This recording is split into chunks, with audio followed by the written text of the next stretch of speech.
কল্পনা করুন এক জীবন যেখানে ভালোবাসার প্রতিজ্ঞাগুলো বাতাসের সাথে মিশে যায়, আর ভাগ্যের কঠিন খেলায় একজন রাজকুমারীর মতো নারী জীবনের কণ্টকময় পথে হেঁটে চলে।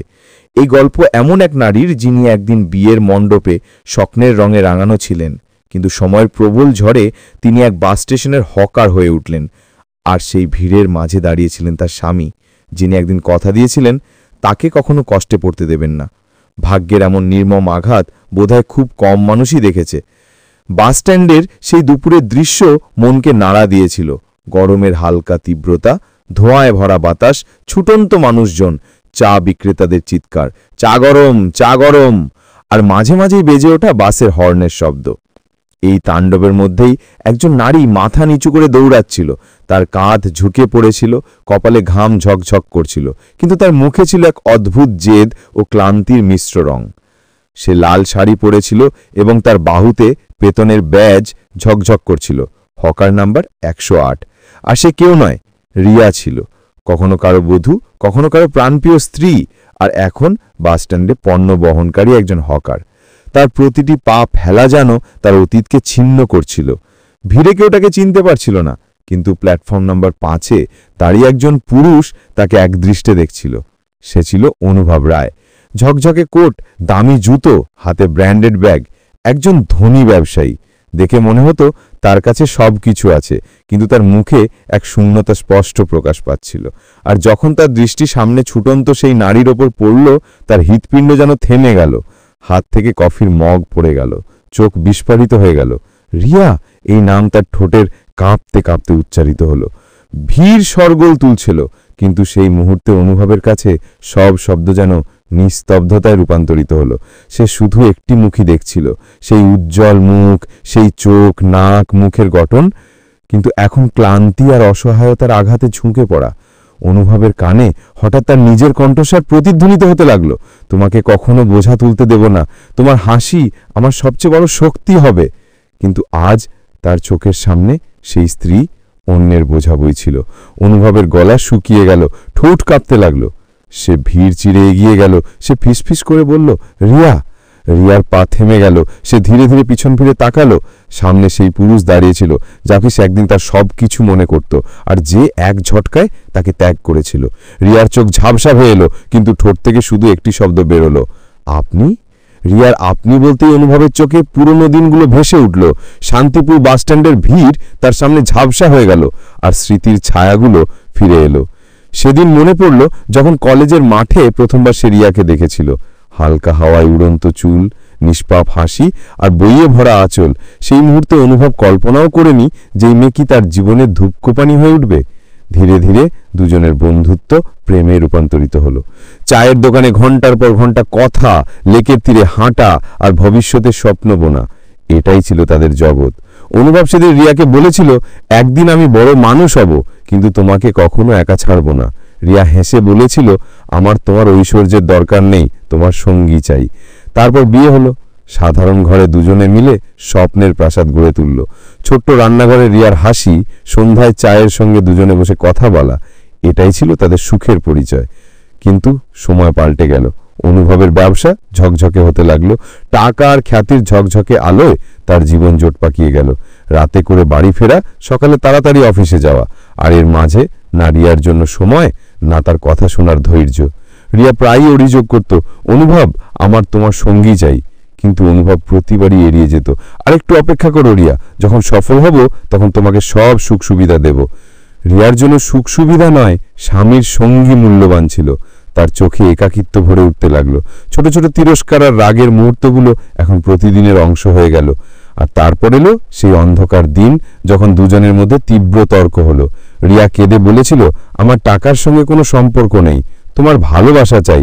যদি এটাই না পাই, তাহলে এই সমস্ত সম্পর্ক আমার কি কাজে লাগবে। অনুভবের মুখ রাগে লাল হয়ে গেল।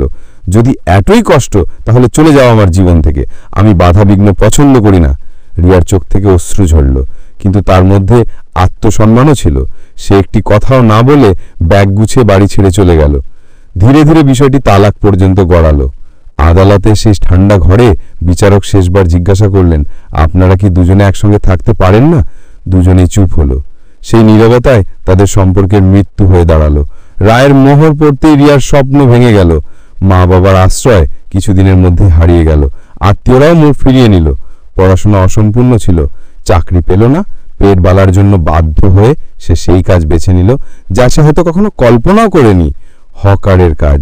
আর এখন বছরের পর বছর পর সেই রিয়া লাল শাড়িতে ব্যাজ নাম্বার 108 বেঁধে পণ্য তুলে বাস স্ট্যান্ডে দাঁড়িয়েছিল। অনুভবের চোখে স্মৃতির জোয়ার এলো। তার ঠোঁট কাঁপতে লাগলো। হে ঈশ্বর, এসব আমার জন্য হয়েছে। আমি সেই নিষ্পাপ নারীকে এই অবস্থায় পৌঁছে দিয়েছি। রিয়া তার সামনে দাঁড়িয়েছিল, শক্তিশালী কিন্তু ভাঙা।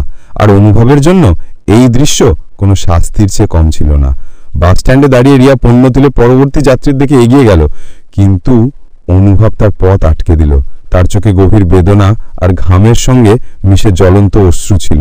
রিয়া, যদি শুধু একবার আমার কথা শোনো। রিয়া কাঁধ ঝাঁকিয়ে বলল, কথা এখন অর্থহীন অনুভব। যখন তুমি আমার হৃদয় ভেঙেছিলে তখন ভাবনি, এখন হঠাৎ এখানে এসে ভাবুক হয়ে কিছুই বদলাবে না। অনুভব হাত জোর করে বলল, রিয়া, আমি স্বীকার করছি যে আমি তোমাকে একা ফেলে দিয়েছিলাম, কিন্তু এখন আমার জীবনের একমাত্র লক্ষ্য তোমাকে ফিরে পাওয়া। আমি তোমার বিনা অসম্পূর্ণ। তুমি চাইলে আমাকে শাস্তি দাও, তিরস্কার করো, কিন্তু আমাকে তোমার কাছ থেকে দূর করো না। রিয়া কঠিন স্বরে বলল, আমার কাছে এখন শুধু এই বাস স্ট্যান্ড আর এই লাল কাপড়। আমার ভাগ্যে এখন শুধু এই ব্যাজ নাম্বার 108। তোমার ধনী জীবন তোমার জন্য উপযুক্ত, আর আমার জন্য এই শ্রম। আমাদের জগৎ এখন আলাদা হয়ে গেছে। অনুভব তৎক্ষণাৎ বলল, যদি এটাই তোমার জগৎ তাহলে আমি এটা বাঁচতে শিখব। তোমার সঙ্গে থাকার জন্য আমি যে কোনো পরিস্থিতিতে নিজেকে মানিয়ে নেব। দরকার হলে তোমার এই ঝুপড়িতেও থাকব। রিয়া অবাক হয়ে গেল। তুমি আমার ঝুপড়িতে? যেখানে ভাঙা ছাদ দিয়ে বৃষ্টি ঝরে, যেখানে ঠান্ডা রাত আগুন ছাড়া কাটাতে হয়। তুমি সেই অনুভব যে বিলাসবহুল বাংলায় থাকে, যে চাকর বাকর ছাড়া এক রাতও কাটাতে পারে না, আর বলছো আমার ঝুপড়িতে থাকবে? অনুভবের কণ্ঠ কাঁপছিল, কিন্তু শব্দের সত্যতা ছিল। হ্যাঁ রিয়া, যদি সেই ঝুপড়ি আমাকে তোমার কাছে নিয়ে আসে তাহলে সেটা আমার জন্য কোনো প্রাসাদের চেয়ে কম নয়। তোমার নিঃশ্বাস সেখানে থাকবে, তাহলে আমার জন্য প্রতিটি কষ্ট সহজ হয়ে যাবে। শুধু আমাকে এইবার অধিকার দাও যে আমি তোমার বেদনাকে আমার বেদনা করতে পারি। রিয়ার হৃদয়ে ঝড় উঠল, তার চোখ ঝাপসা হয়ে এলো, কিন্তু সে তখনও কঠোর রইল। অনুভব, এসব বলা সহজ। ধনী লোক কিছু মুহূর্তের ভাবুকতায় অনেক প্রতিশ্রুতি দিয়ে দেয়, কিন্তু সত্যের পরিচয় সময়ই দেয়। যদি সত্যি আমার সঙ্গে বাঁচতে চাও তাহলে এসো আমার ঝুপড়িতে, দেখব কতদিন টিকতে পারো। অনুভব এক মুহূর্ত না ভেবে বলল, আমি আজই আসব তোমার ঝুপড়িতে, তোমার সঙ্গে, আর ততদিন থাকবো যতদিন তুমি আমাকে ক্ষমা না করো। রিয়া চুপ রইল। তার মুখে কঠোরতা আর ভিতরে উথলে ওঠা অশ্রুর লড়াই স্পষ্ট ঝকঝক করছিল। সে ধীরে বলল, ঠিক আছে অনুভব, যদি তোমার ইচ্ছে সত্যি হয় তাহলে আমার ঝুপড়ির দরজা আজ রাতে তোমার জন্য খোলা থাকবে। সেখানে না তোমার জন্য বিছানা থাকবে, না এসির হাওয়া, না তোমার দামি খাবার, শুধু দারিদ্র্য থাকবে আর আমার কাজ। যদি ভালো লাগে তাহলে এই দরজা সবসময় তোমার জন্য খোলা থাকবে। আমার জীবনের বেদনা যদি সহ্য করতে পারো তাহলে করো। অনুভব দৃঢ় স্বরে বলল, তোমার বেদনাই আমার শাস্তি রিয়া, আর আমি এই শাস্তি হাজারবার সহ্য করতে প্রস্তুত। তার চোখে এখন কোনো ভান ছিল না, শুধু পশ্চাত্তাপ আর ভালোবাসার সত্যতা ছিল। রিয়া তার দিকে তাকালো এবং প্রথমবার তার হৃদয়ের বরফ গলতে শুরু করল। রাত নেমে এলো। শান্তিপুরের গলিগুলো দিকের টিমটিমে আলোয় ডুবে গেল। রিয়া ক্লান্ত হয়ে বাস স্ট্যান্ড থেকে ফিরে তার ঝুপড়ির দিকে চলে গেল। পথে মাটির কণা, ভাঙা দেওয়াল আর চারপাশে অন্ধকার ছড়িয়েছিল। তার হৃদয়ে ঝড় উঠছিল। অনুভব কি সত্যিই আসবে, নাকি এটাও ভিড়ের সামনে বলা কিছু শব্দমাত্র ছিল? কিন্তু যেই সে ঝুপড়ির পর্দা সরালো, তার পিছনে কারো পায়ের শব্দ শোনা গেল। সে ঘুরল। সামনে অনুভব দাঁড়িয়েছিল। হাতে তার ট্রলি ব্যাগ নয়, বরং সেই সাধারণ ঝোলা ছিল যাতে সে পথ থেকে কিছু সবজি কিনেছিল। রিয়া অবাক হয়ে গেল। তুমি সত্যি এসে গেছ? অনুভব হালকা হাসি দিয়ে বলল, হ্যাঁ রিয়া, তুমি বলেছিলে যে ঝুপড়ির দরজা খোলা থাকবে, আর আমি এখানে। আজ রাত থেকে আমি এই জগতেই থাকব। রিয়া চুপ রইল। সে পর্দা সরিয়ে ভিতরে যাওয়ার ইশারা করল। ঝুপড়ির ভিতরে শুধু একটি পুরনো খাট, কোণে মাটির উনুন আর দেওয়ালে ঝোলানো লণ্ঠন ছিল। ছাদের বাঁশের ডাল থেকে বৃষ্টিতে ঝরে পড়া পানির দাগ স্পষ্ট ঝকঝক করছিল। অনুভব চারপাশে তাকালো এবং তার চোখ ভরে এলো। হে ঈশ্বর, আমার জন্যই তোমাকে এই অবস্থায় থাকতে হয়েছে, আর আমি প্রাসাদে ঘুমিয়েছি। রিয়া কঠোর কণ্ঠে বলল, এটাই আমার জগৎ অনুভব, এখন এটাই আমার সম্মান। যদি থাকতে চাও তাহলে এই পরিস্থিতির সঙ্গে থাকতে হবে। অনুভব দ্বিধা না করে বলল, এটাই তো চাই, তোমার সঙ্গে থাকতে দারিদ্র হোক বা কষ্ট। সে খাটে বেছানো পুরনো চাদর তুলে সেখানে বসে পড়ল। রাত গভীর হল। ঝুপড়িতে নীরবতা ছিল, শুধু বাইরে কুকুরের ডাক আর দূরে বাসের হর্ন শোনা যাচ্ছিল। হঠাৎ অনুভব উনুনের দিকে তাকালো। রিয়া, খাবার খেয়েছ তুমি? রিয়া উদাসীনভাবে বলল, 2টো রুটি বেঁচে আছে, আমি খেয়ে নেব। অনুভব উনুনের কাছে গিয়ে কাঠ জ্বালালো এবং সবজি কাটতে লাগল। রিয়া অবাক হয়ে তাকিয়ে রইল। তুমি তুমি রান্না করবে? অনুভব হাসল। কেন নয়, যখন আমরা বিয়ের পর ছোট বাড়িতে থাকতাম তখনও আমি তোমার সঙ্গে চা বানাতাম, আজও সেটাই করছি। রিয়ার চোখ ভরে এলো। সে চুপচাপ তাকে দেখতে থাকল। কিছুক্ষণ পর মাটির উনুন থেকে উঠে আসা গন্ধ ঝুপড়ি ভরিয়ে দিল। অনুভব রিয়ার জন্য থালায় রুটি পরিবেশন করল এবং বলল, আজ প্রথমবার মনে হচ্ছে আমি মানুষ, শুধু ধনী ব্যবসায়ী নয়। রিয়ার হৃদয়ে কেঁপে উঠল। সে কাপা হাতে রুটি তুলল, কিন্তু চোখ থেকে অশ্রু ঝরে পড়ল। অনুভব, তুমি সত্যি বদলে গেছ, নাকি এটা কয়েকদিনের উৎসাহ? অনুভব থালা তার সামনে রেখে তার হাত ধরে বলল, রিয়া, যদি এটা উৎসাহ হয় তাহলে এটা আমার শ্বাসের সঙ্গে শেষ হবে, আর যদি এটা সত্যি হয় তাহলে এটা আমার শেষ নিঃশ্বাস পর্যন্ত থাকবে। এখন আমার জন্য টাকার চেয়ে তোমার সঙ্গই মূল্যবান। রিয়ার কাঠিন্য ধীরে ধীরে গলতে যাচ্ছিল। তার হৃদয়ে বছরের পর বছর ধরে জমে থাকা বরফ ফাটতে শুরু করল। সেই রাতে দুজনে একই ঝুপড়িতে বসে রইল। বাইরে চাঁদের আলো ছিল, আর ভিতরে তাদের মধ্যে নীরবতা ছিল, কিন্তু সেই নীরবতায় এক নতুন শুরুর আভাস ছিল। পরের সকালে সূর্যের প্রথম রশ্মি ঝুপড়ির ভাঙা ছাদ দিয়ে ছড়িয়ে ভিতরে এলো। রিয়া ধীরে ধীরে চোখ খুলল এবং অবাক হয়ে গেল। অনুভব বাইরে বসে মাটির উনুনে আগুন জ্বালাচ্ছিল। তার কপালে ঘাম ছিল, কিন্তু মুখে এক অদ্ভুত তৃপ্তি। পাশে পুরনো কেটলিতে দুধ ফুটছিল, তাওয়ায় রুটি সেঁকা হচ্ছিল, আর আদা পাতার চায়ের গন্ধ পুরো আঙ্গিনায় ছড়িয়েছিল। রিয়া অবাক হয়ে জিজ্ঞাসা করল, অনুভব, এসব তুমি? অনুভব হাসি হাসি মুখে কাঠের কাঠি নাড়াতে নাড়াতে বলল, হ্যাঁ রিয়া, ভাবলাম তোমার পথটাকে একটু সহজ করে দিই। এত বছর ধরে আমি প্রাসাদে ঐশ্বরজ করেছি, আর তুমি এখানে প্রতিদিন আগুন ধোঁয়ায় ঝলসেছ। আজ মনে হলো আমার ভুলের হিসাব হয়তো এভাবেই শোধ করা যায়। রিয়ার গলায় কিছু আটকে গেল। তার চোখ ভরে এলো। অনুভব রুটি থালায় রেখে বলল, দেখো, রুটি টানামাড়া হয়েছে, চা হয়তো চিনি একটু বেশি হয়ে গেছে, কিন্তু এতে আমার মন আছে, আমার প্রায়শ্চিত্ত আছে। রিয়া চুপচাপ তাকে দেখতে থাকল। তার হৃদয়ে কঠিন পাথর ধীরে ধীরে গলতে শুরু করল। সেই ছিল সেই পুরুষ যে একদিন রাগে বলেছিল, চলে যাও আমার জীবন থেকে, আর আজ সেই পুরুষই তার ঝুপড়ির চৌকঠে বসে তার জন্য খাবার সেঁকছিল। দিন কেটে গেল এবং অনুভব সত্যিই তার সঙ্গে ঝুপড়ির জীবন যাপন করতে লাগল।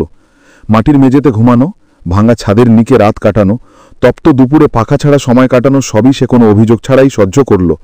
পাড়ার লোকে ফিসফিস করত, এই সেই ধনী ব্যবসায়ী যে এখন তার স্ত্রীর ঝুপড়িতে কাকে।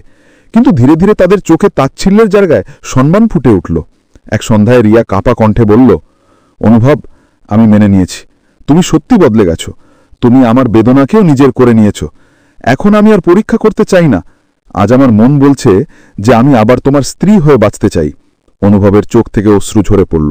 সে রিয়াকে কাছে টেনে নিয়ে বলল, রিয়া, এটা আমার জীবনের সবচেয়ে বড় জয়। এখন আমি তোমাকে সেই জায়গায় নিয়ে যাব যেখানে তুমি রানীর মতো থাকবে। আর সত্যি কিছুদিন পর রিয়া তার সঙ্গে প্রাসাদের মতো বাড়িতে ফিরে এলো। সেই বাড়ি যা আগে নির্জন আর ঠান্ডা লাগত, এখন রিয়ার হাসি আর অনুভবের ভালোবাসায় ঝকঝকে হয়ে উঠল। চাকররা গিয়ে নিজেদের মধ্যে বলতো, এখন মালিক সত্যি খুশি মনে হয়। অনুভব সব জায়গায় রিয়াকে সঙ্গে নিয়ে যেত এবং সমাজের সামনে বুক ফুলিয়ে বলতো, এ আমার স্ত্রী, আমার আসল সম্পদ। রিয়ার মুখ আবার বধূর মতো ঝকঝকে করতে লাগল। সময় কেটে গেল। একদিন অনুভব তার হাত ধরে বলল, রিয়া, আমরা অনেক কষ্ট সহ্য করেছি, এখন সময় এসেছে একটু সুখ উপভোগ করার। চলো ভ্রমণে যাই, হানিমুনের মতো। রিয়া লজ্জায় পড়ে গেল, হালকা হাসিতে মাথা নিচু করল। হ্যাঁ অনুভব, এখন আমিও চাই যে আমরা আমাদের জীবনের নতুন যাত্রা শুরু করি। কিছুদিন পর দুজনে প্রস্তুত হয়ে শান্তিপুর বাসস্ট্যান্ডে পৌঁছল। সেই বাসস্ট্যান্ড, সেই চা বিক্রেতাদের আওয়াজ, সেই হর্ন বাজালোর বাস। পার্থক্য শুরু এটাই যে আগে রিয়া ছিল হকার নম্বর 108, আর আজ সে তার স্বামীর হাত ধরে গর্বের সঙ্গে দাঁড়িয়েছিল। রিয়া প্ল্যাটফর্মের দিকে তাকালো এবং তার হৃদয় পুরনো স্মৃতি ভেসে উঠল।